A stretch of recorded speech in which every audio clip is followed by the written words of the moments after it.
수험생 여러분 안녕하십니까? 부동산학 개론의 김하선입니다. 자, 이번 시간도 배웠던 내용 가볍게 기초용어 위주로 정리를 해보도록 하겠습니다. 첫 번째, 집약한계란 말 나와 있죠. 보통 이제 토지용의 집약도가 있는데, 집약도라고 하는 것은 공식으로 말하면 단위 토지 면적당 투입되는 노동과 자본량의 크기를 우린 집약도라고 얘기할 수가 있습니다. 그런데 이 분모값을 위주로 본다면 분모값이 커지면 당연히 몫은 작아질 수밖에 없는 거고요. 분모값이 작아질수록 몫이 커진다는 건 알고 계실 겁니다. 맞죠? 그러면 상식적으로 자, 도심에 가까워질수록 땅값이 올라가요. 땅값이 비싸면 토지를 많이 쓸까요? 덜 쓸까요? 덜 쓰겠죠. 그럼 토지의 투입량이 줄어듭니다. 그럼 이 공식상 분모값이 작아지니까 몫인 집약도가 커지겠죠. 이렇게 집약도가 커지는 경우를 집약적이라고 얘기합니다. 반대로 외곽 갈게요.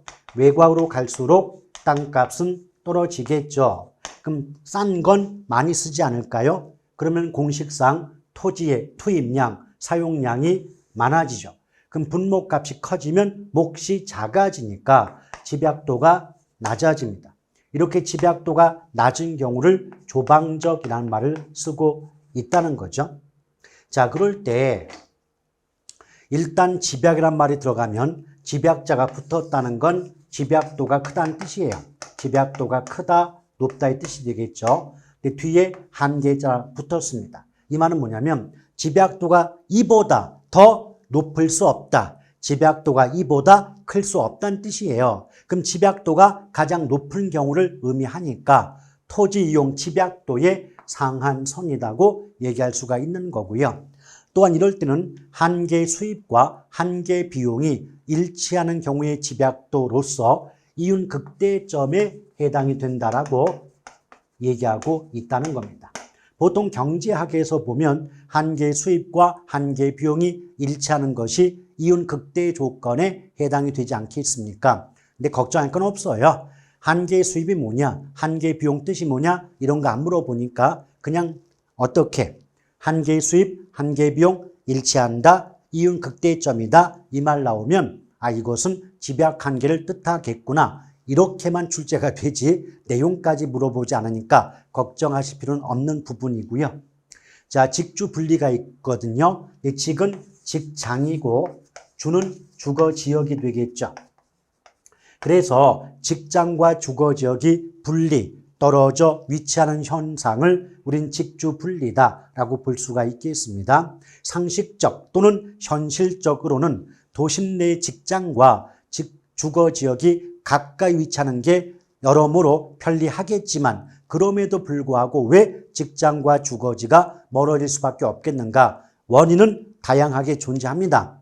그러나 몇 가지를 압축한다면 첫 번째, 도심 내 직가구 때문이죠. 도심 쪽에 땅값이 지나치게 비싸다 보니까 주거비 부담이 클 수밖에 없죠. 그러면 직장인 입장에선 직장과 가까운 곳에 주거를 마련하고 싶은데 주거비 부담이 너무 크다 보니까 어쩔 도리 없이 외곽으로 이동할 수밖에 없고 그 결과 직장과 주거지가 멀어지는 현상인 직주 분리가 발생하게 된다라고 보시면 되겠고요. 두 번째는요, 교통의 발달이거든요. 내가 외곽으로 이동하고 싶어도 도로가 연결되지 않고 지하철이 뚫리지 않았다면 가고 싶어도 갈 수가 없었겠지만 도로가 연결되고 지하철이 개통되었기 때문에 먼 외곽까지 이동할 수가 있으므로 직주 분리 현상이 나타나게 되는 겁니다. 자, 세 번째 위탁 관리죠. 자, 관리 3방식, 관리의 3가지 방식 중에 위탁 관리는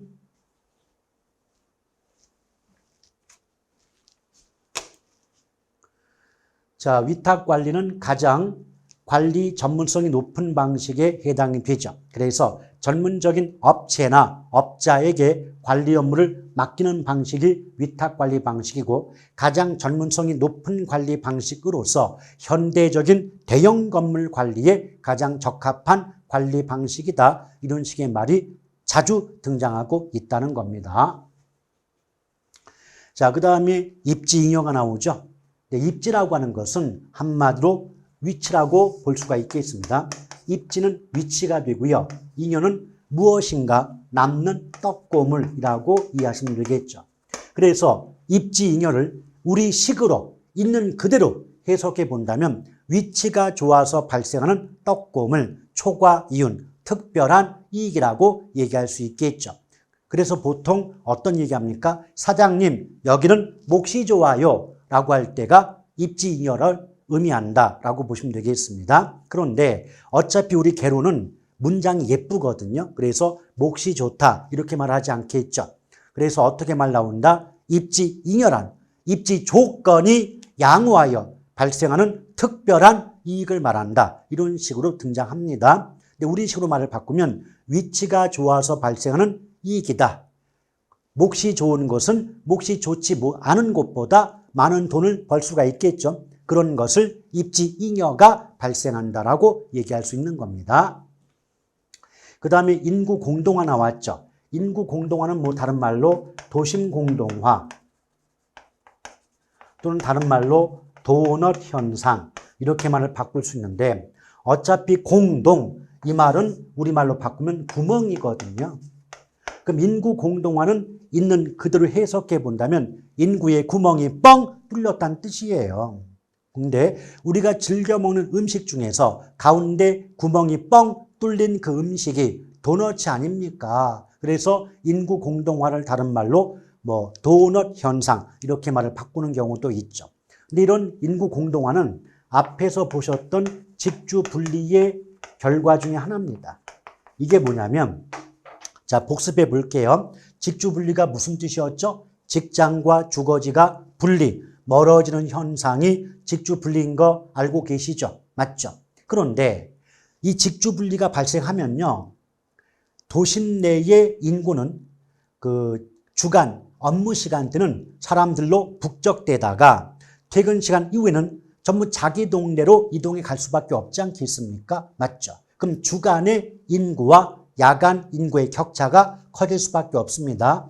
다시 한번 직주 분리의 결과 인구 공동화, 직장과 주거지가 멀어져 있어요. 그럼 업무 시간에는 낮 시간 동안 업무 시간 동안에는 사람들로 북적대요. 퇴근 시간 이후에는 자기 집으로 이동하겠죠. 그럼 도심 쪽 입장에선 주간 인구와 야간 인구의 격차가 클 수밖에 없잖아요. 이런 현상을 마치 인구의 구멍이 뻥 뚫렸다는 관점에서 인구 공동화라는 말을 쓰고 있다는 겁니다.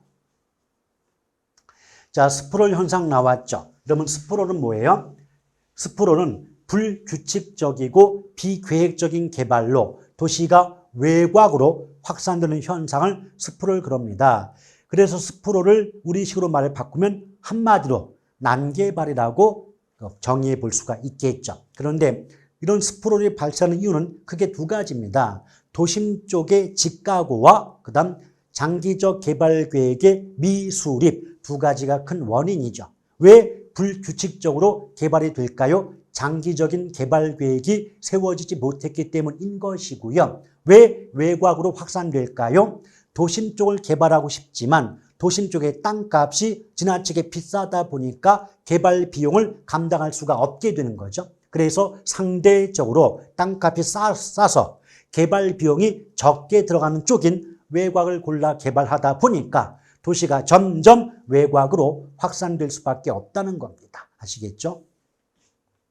자, 그 다음에 가치죠. 가치라고 하는 것은 부동산을 가지고 있음으로써 장래에 앞으로 얻게 될 편익, 편리와 이익을 현재 가치로 환원하는 값을 뭐라 그래요? 가치라고 얘기하죠. 그래서 현재 가치로 만든 값이 가치가 되기 때문에 성격상 가치는 현재 값인 거고요. 또 가치는 주관적이고 추상적이다 보니까 주어진 시점에서 여러 개가 존재한다라고 배우셨던 기억이 있습니다.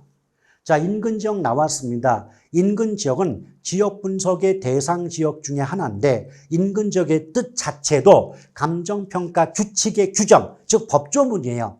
그래서 있는 그대로 좀 기억하고자 노력하실 필요가 있는 겁니다. 그래서 인근지역이란 대상 부동산이 속한 지역으로서 부동산의 이용이 동질적이고 가치 형성 요인 중 지역 요인을 공유하는 지역을 말한다. 이 자체가 법 조문이에요. 있는 그대로 기억해 주시고자 노력하셔야 됩니다. 과거 기출문제에서 지역 요인을 개별 요인이라고 바꿔서 틀리게 만든 문제도 있다는 것 꼭 기억하시길 바라겠습니다. 자, 그 다음에 시산가액 나왔죠. 자, 우리 감정평가 제가 얘기할 때 뭐라고 했냐면 시산자가 붙는다. 시산자가 나왔다는 건 감정평가 3방식으로 구한 값 이런 뜻이에요. 3방식으로 구한 값을 시산자를 붙여요. 그래서 예컨대 원가법으로 구한 시산가액은 적산가액이라고 얘기하고 수익환원법은 수익가액, 또 거래사례비교법은 비준가액 이렇게 말을 하죠. 또 하나 조심할 건 시산자가 붙었다면 시산가액은 최종적인 평가액이 아니라는 겁니다. 그래서 감정평가 3방식 원가, 수익, 비교 방식으로 구해진 값일 뿐이지 아직 최종적인 평가액은 아니라는 것 이것을 꼭 기억해 줄 필요가 있는 거고요. 자, 제주달 원가 나왔죠. 제주달 원가는 기준 시점에서 원래 기준 시점은 감정평가의 기준이 되는 날짜를 얘기합니다. 근데 기준 시점에서 대상 부동산을 또는 대상 물건을 재생산, 다시 만들 때 들어가는 비용을 제조달 원가라고 얘기하는 것이죠. 그래서 자, 곰돌이가 곰순이한테 물어봅니다. 돌아, 너희 집 이번에 새로 짓는다면서 얼마든데? 나는 잘 모르겠는데 아빠가 요번에 우리 집 다시 만들 때 5억 든다 그랬어. 그럼 그 5억이 제조달 원가라고 이해하시면 됩니다. 아시겠죠? 자, 이렇게 해서 기초 용어에 대해서 가볍게 설명을 마쳤고요. 다음 시간에 다시 뵙도록 하겠습니다. 대단히 수고하셨습니다.